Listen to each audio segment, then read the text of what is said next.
Well, would you look who's here? Looks like it's going to be a day to remember. Guys, look who the sea washed up! Ahoy there, traveler! So Captain really did invite you to join the homecoming celebration. Hey, I heard that you took care of another crisis while you were in Inazuma. Are the rumors true? That's what I heard too. Thanks to you, Inazuma's Vision Hunt decree was finally put to an end. Well done, traveler. Captain's got quite the eye for people. She said she was sure that your trip to Inazuma would stir up some waves. And sure enough...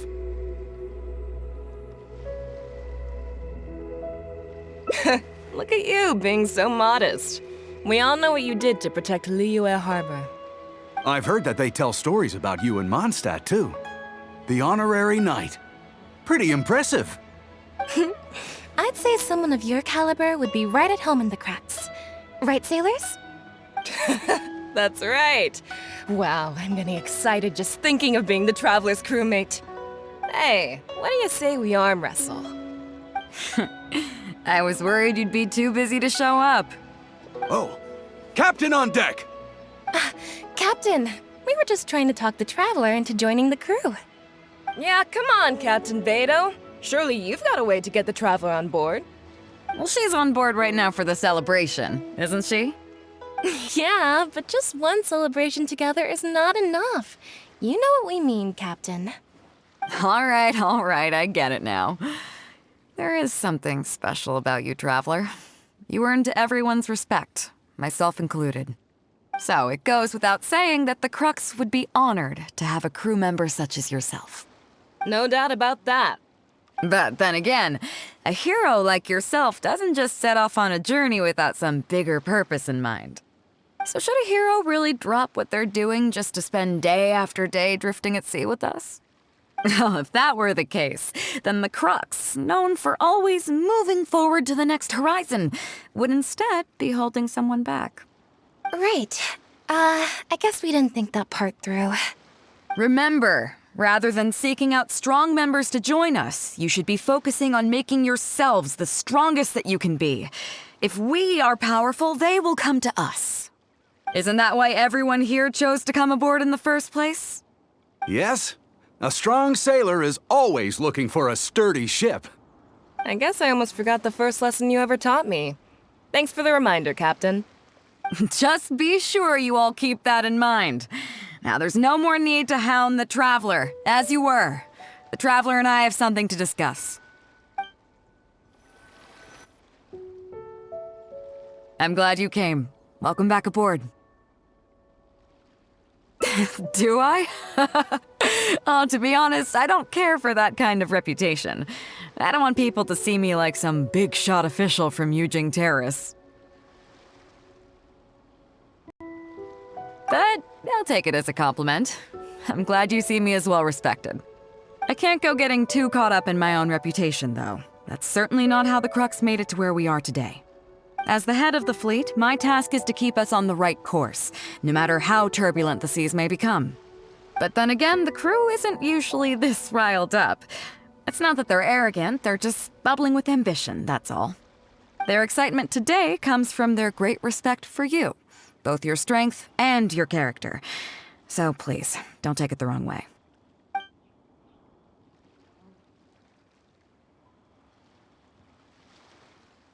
Oh, is that so? Well, it just so happens that we're doing some recruitment and training for new crew members while we're back. It'll be a first-rate chance to learn the life of a sailor. Since you're interested, why don't you come along and experience a sailor's life firsthand? I'm curious to see if you'll take the sea by storm in the same way you have on land. Nice. Come with me. Let's see how big of a splash you can manage.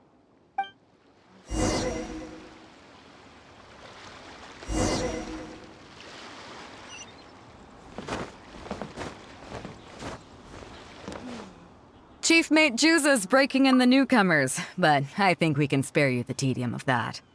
After this, the new crew members will be arranged into 2 teams for more specialized training, according to their own aptitudes and the needs of the fleet. One team will learn comprehensive survival skills, including maritime emergency rescue, marine meteorology, psychological counseling, and so on. They will serve as the support team for the fleet, ensuring safe navigation. That's why we call them the Shield of the Crux. That's right. You catch on quick. As one might expect, we call the other team the Spear of the Crux, because they'll be learning about naval warfare. They'll make up the armed portion of our crew. Also, they're responsible for handling the fleet's cargo deals. So, what do you think? Which team is for you? As I expected, you have a will to protect others. There are 2 main subjects that the Shield of the Crux focuses on: survival knowledge and entertainment. As I was saying earlier, survival knowledge includes prevention of injuries and diseases at sea, navigation and cartography, basic meteorology, etc. You can go learn about these skills from Genshin, Huixing, and Liushi. They're all seasoned hands in their respective fields. Each sailor has their own strengths and weaknesses. I'm no rookie, of course, but you shouldn't underestimate the knowledge of the crew. If there's anything I'm most proud of in the fleet, it's my people. Go and get to work. I'll have some questions to test you later. I look forward to seeing how you do.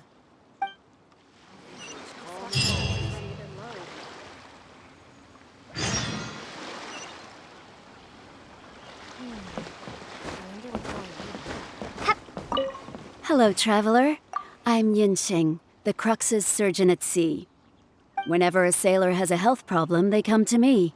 I deal with it all, from seasickness and common colds to amputations and everything in between. Oh, I presume the captain arranged this, correct? All right then, let's begin.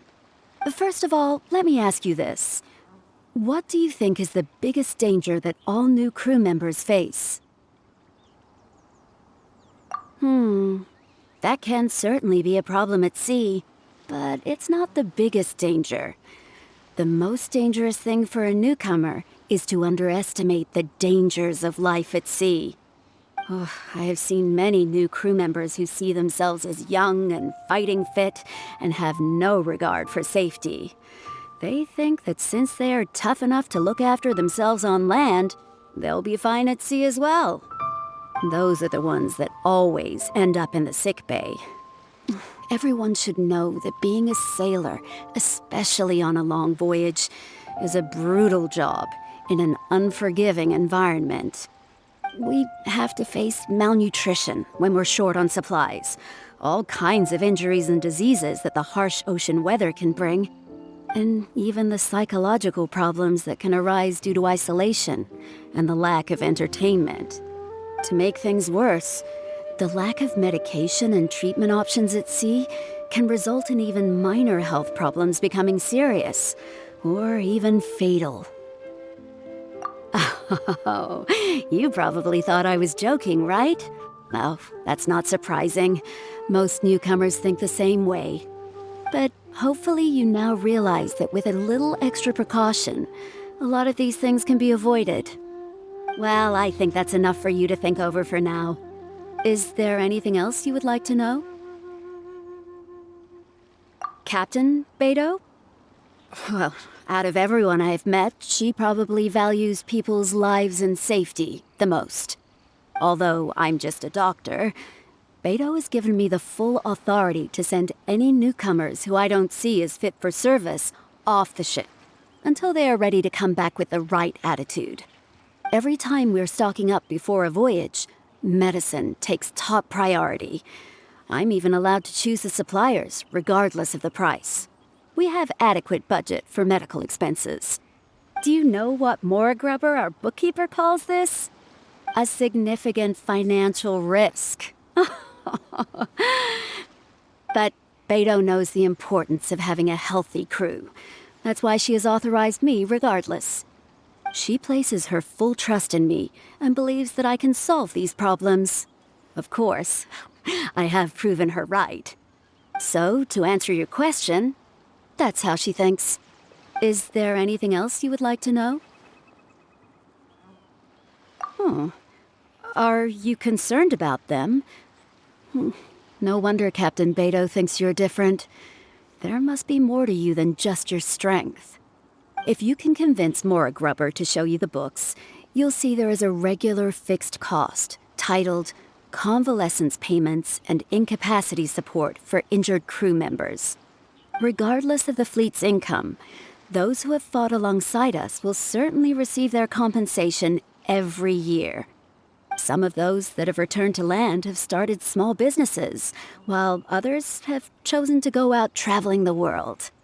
The money is intended to allow them to live their lives as freely as possible. I'm sure being based on land helps a lot with that too. Still, we can't pretend like it solves everything. They call them life-changing injuries for a reason, you know. But if nothing else, it's good to know that while Captain Beidou is in charge of the Crux, no one will get forgotten. Is there anything else you would like to know? Well, my pleasure. Okay, let's leave it there then. Be sure to take good care of your health. Time to set sail!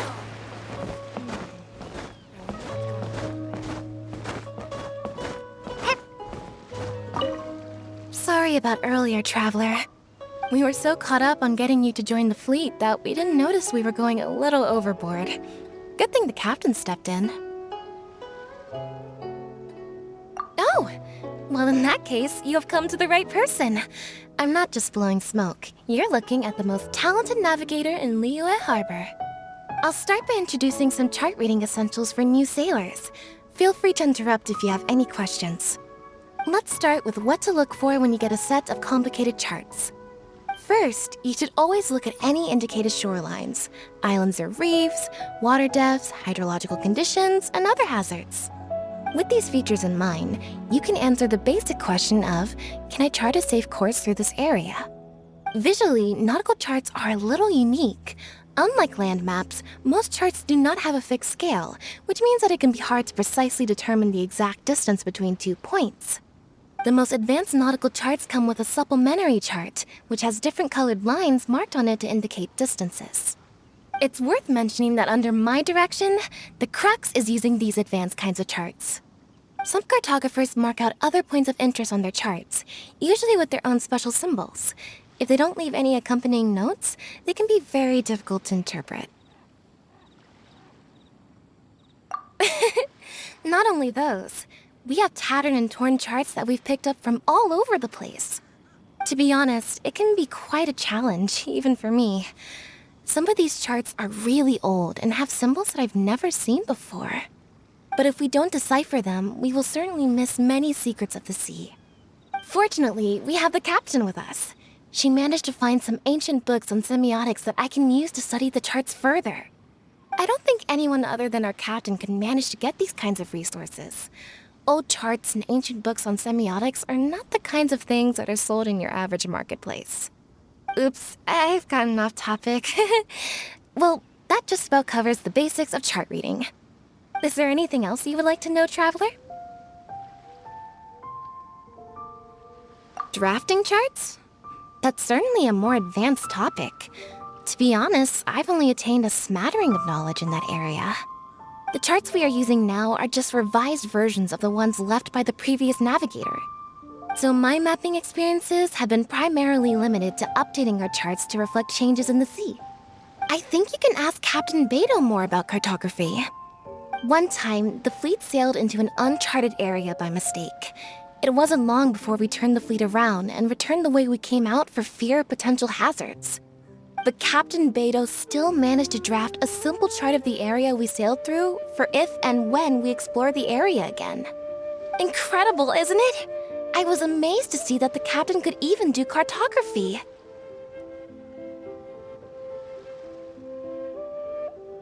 Because I have the talent, and she doesn't want to let it go to waste. She treats the whole crew that way. I initially had the same question myself. After all, in many fleets, the captain also works as a navigator. I couldn't understand her reasoning at the time, so I asked her. She just laughed and told me to wise up, saying that even Rex Lapis never fights alone. She wants everyone on board to master their role, so that the crux is not floating on her alone. That way, if the day ever comes when she's no longer with the fleet, we will still be able to sail onward without her. Captain Beidou may seem aloof and even act careless sometimes, but the truth is that she's very considerate of everyone on board. Is there anything else you would like to know, Traveler?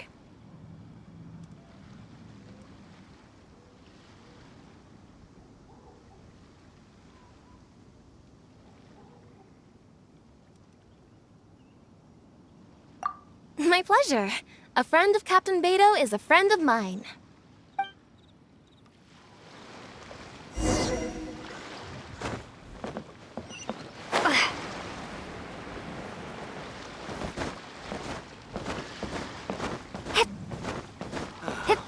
The waves are as calm as always.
Hello, Traveler. Are you here to learn about marine meteorology? In my line of work, I've got to have a pair of sharp eyes. I saw the captain showing you around the training grounds, and then you went to see Yingxing and Huixing. So I figured that she probably wants you to get to know the life of a crew member.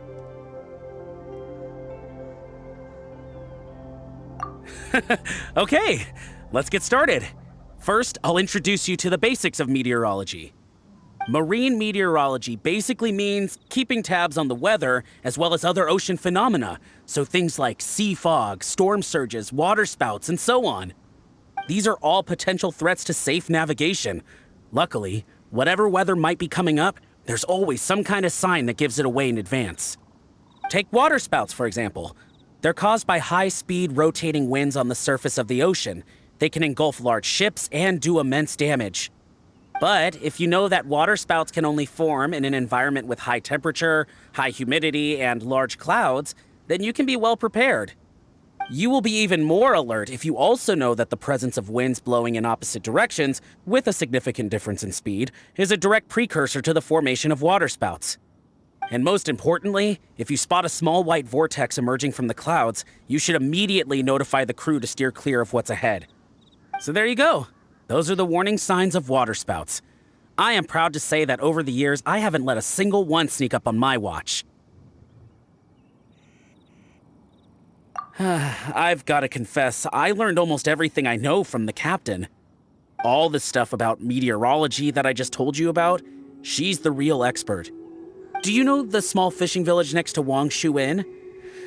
I heard that when Captain Beidou was a kid, she worked there fishing. Later, she made her way to the harbor where she struggled to make a living. Growing up in an environment like that, it's no wonder she knows everything about the sea.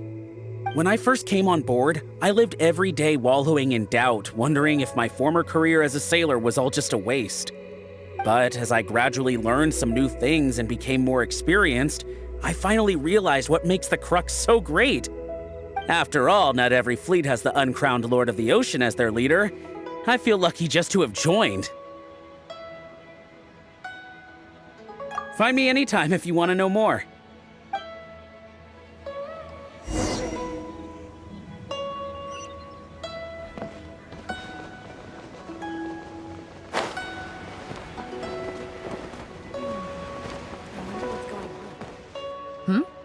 So you've already finished talking to the crew, huh? I thought it would take you a while longer. So, what did you think? Well, you sound confident, but don't underestimate the shield of the crux. Gotta admit, though, I like your attitude, kid. Okay, let's get started. First of all, life on the sea isn't always plain sailing. Injuries and illnesses happen all the time. But what is the single biggest danger facing crew members?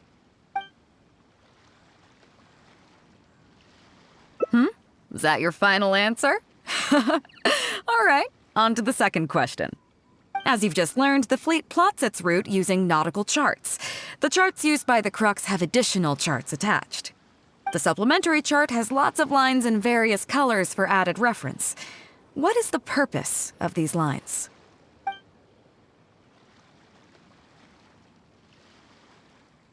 Okay, interesting. Now, last question. On longer voyages, we have to be especially careful to avoid certain weather hazards that pose a threat to the integrity of the ship and the lives of the crew. For example, waterspouts. So my question is, how can we reliably predict waterspouts so we can avoid them?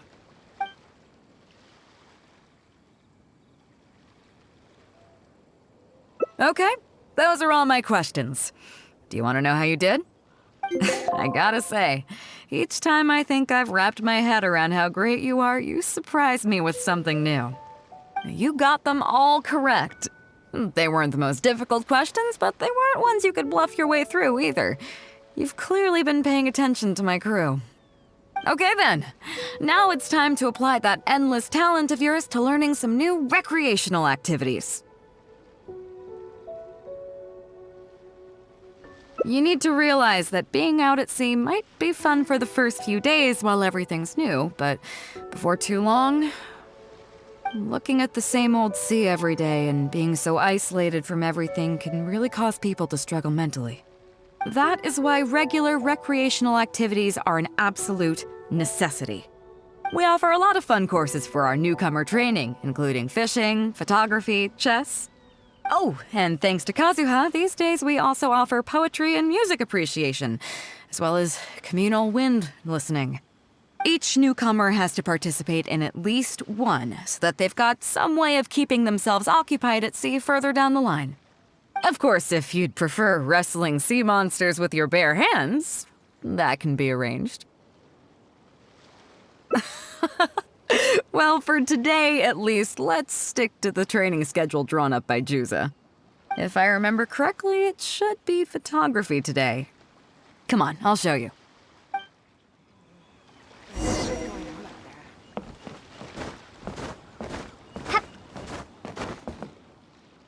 Listen up, everyone can go back and call it a day. The photography session has been postponed.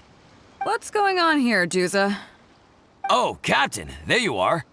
Well, Captain, the photography teacher just sent word saying that she's fallen ill and doesn't want to risk coming in case she keels over in class. I see. That's quite unfortunate. Oh? Quite the multi-talented one, aren't you?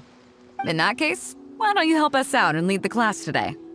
Yeah, unfortunately, the original teacher canceled at short notice, so there's no time to schedule anything else instead. It would be great if the Traveler could step in as the teacher for the day. It's up to you, Traveler. Great, it's settled then. Juza, let's muster everyone over here to meet the new teacher. Yes, Captain.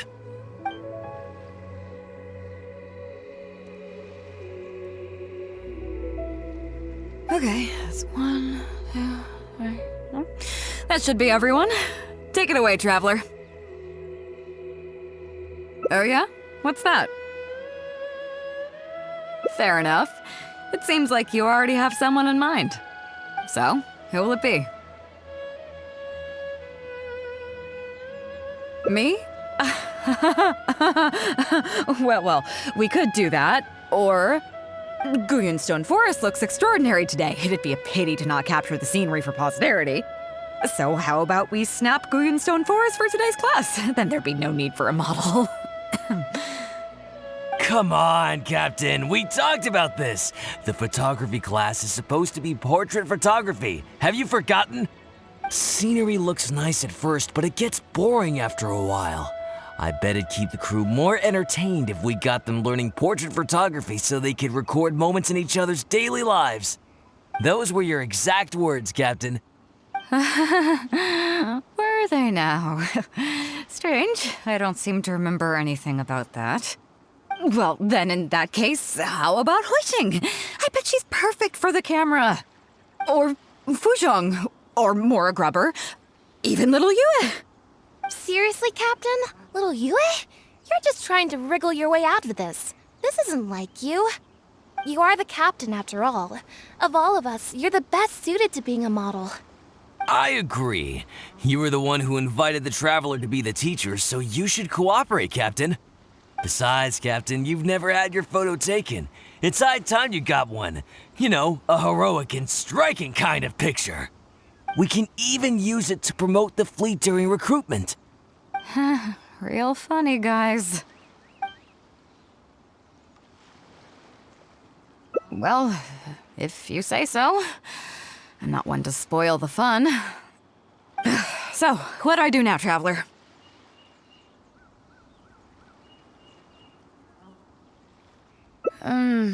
Like this?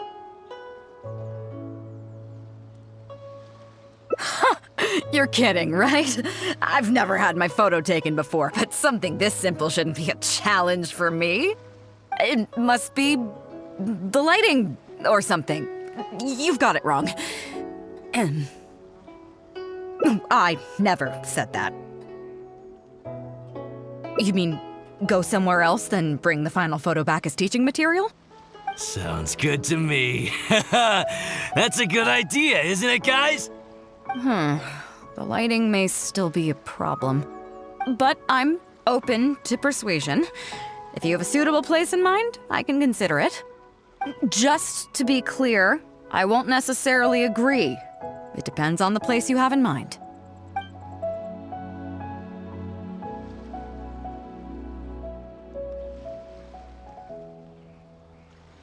The fishing village near Wangshu Inn? That place is deserted now, isn't it? How do you even know that place anyway? It's tiny. I don't think I've ever seen it on a single map. Treasure? There? I guess I missed out on that one. It just so happens that that little village is where I grew up. Now that you've mentioned it, it's given me the urge to go back and take a look around. How about we take this opportunity to pay my old home a visit?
It's certainly seen better days.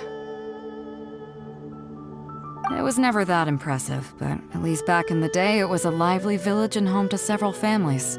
I wonder how long these last few old houses will remain standing. Nothing as dramatic as you might think. A few small incidents occurred, and then people began to leave. Come on, let's take a walk around. People used to call this place Downriver because the villagers apparently moved here from a place called Upriver. With them, they brought their knowledge of fishing, which had been passed down from generation to generation. I learned a lot from them when I was here. Now Upriver is long gone, and Downriver is all but deserted. It won't be long before no one even remembers what these places are called. Tu Zhong. Zhong. I barely remember this name. You're right.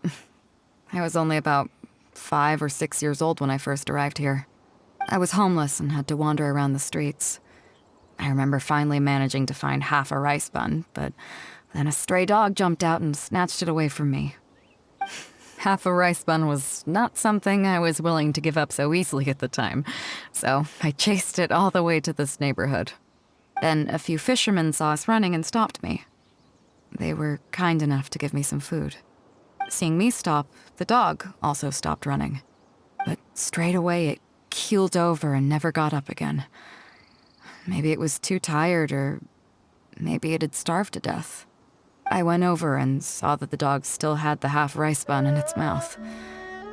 It didn't let go even at the very end. Poor thing.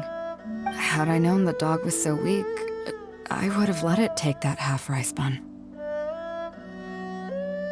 I could tell they were wary of me at first. I was the dirty little kid who had just chased a dog to death over some scraps of food. But I got lucky. The village chief took pity on me and brought me to their home. That's how I ended up staying here. Do you know what the name Beidou means? Come on, I'll explain along the way. About a year or two after I arrived, the village chief fell ill during the winter and passed away. During that same period, the harvest was getting worse and the fishermen's catch was getting smaller day by day. Without the village chief to handle the situation, people began blaming each other. There were even rumors that some families had been overfishing and leaving nothing for the rest of the village to catch. But in the end, they all turned on me, saying that they shouldn't have ever taken me in. They said I was bad luck. They pointed to how that dog died on the first day I arrived. Next thing you know, the village chief dies, and then all the fish die out. They said I was a living curse, and the downfall of the village was all my fault. I told them that I didn't understand. I'm not a curse, I'm just Beidou. Then some of the villagers started shouting, and drove me out of the village. They shouted, "Nando controls life. Beidou controls death. Beidou controls death." Before then, all I knew about my name was that it had something to do with the stars. It wasn't until then that I realized that Beidou was a constellation. And the Alcor, one of its stars, was an omen of death. Here we are. This is the old house of the village chief. I bet he never expected that the little girl he took in would grow up to be seen as a curse that brought about the village's total destruction. What do you mean? Is that all? And let me guess, you got to Inazuma and the Electro Archon's Gnosis was taken as well? Well, you seem to wreak havoc on a grander scale than I ever could. Oh, I get it. You're trying to convince me that I'm not cursed. I appreciate it, and I'll take it. Let's not forget that the people whose names stick around are the ones who emerge from the stormy seas unscathed, and the ones who get swept away in the wind are the fledgling birds who couldn't hack it. I, for one, have never encountered a storm I couldn't weather. But your journey's far from over, isn't it? Just remember, there's no telling what else you might encounter in this vast world. So if you ever find some idiot trying to brand you as a scapegoat just because you're the one who lived to tell the tale, tell them Captain Beidou demands to have the honor along with you. Remember, You'll always have the captain of the Crux to back you up wherever you go. Two cursed scapegoats banding together for survival. Sounds like a recipe for disaster, but at the same time, I kinda dig it. I'm lucky to have a friend like you. Okay, it's time to get back to our photography. Right, teacher? Come on, let's not waste any time. Get it done while you can before I change my mind. So, do I need to strike a pose?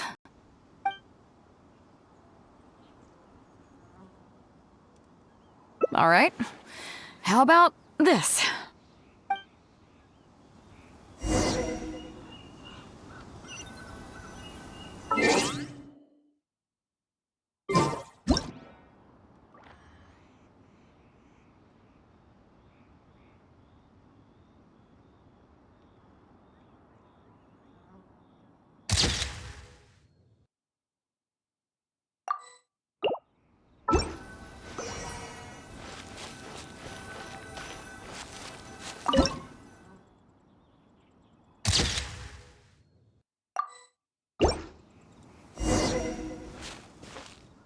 So, is it done yet? Please don't tell me that it looks weird. Show me.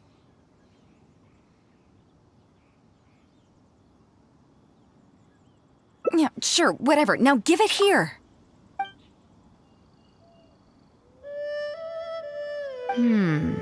Yes. I see. All right. On behalf of the Crux, thank you very much for your photography class today. You've been an excellent teacher, and I couldn't be more satisfied.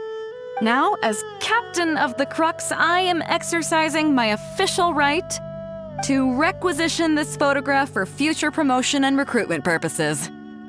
So I'm afraid I'll be holding on to this. That's fine with you, though, right?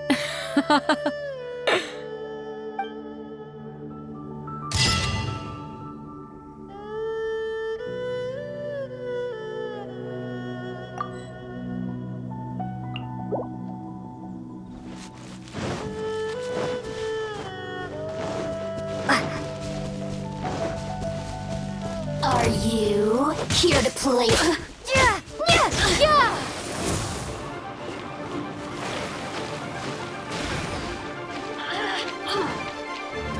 Over here! Windblade! The more, the merrier! Blink!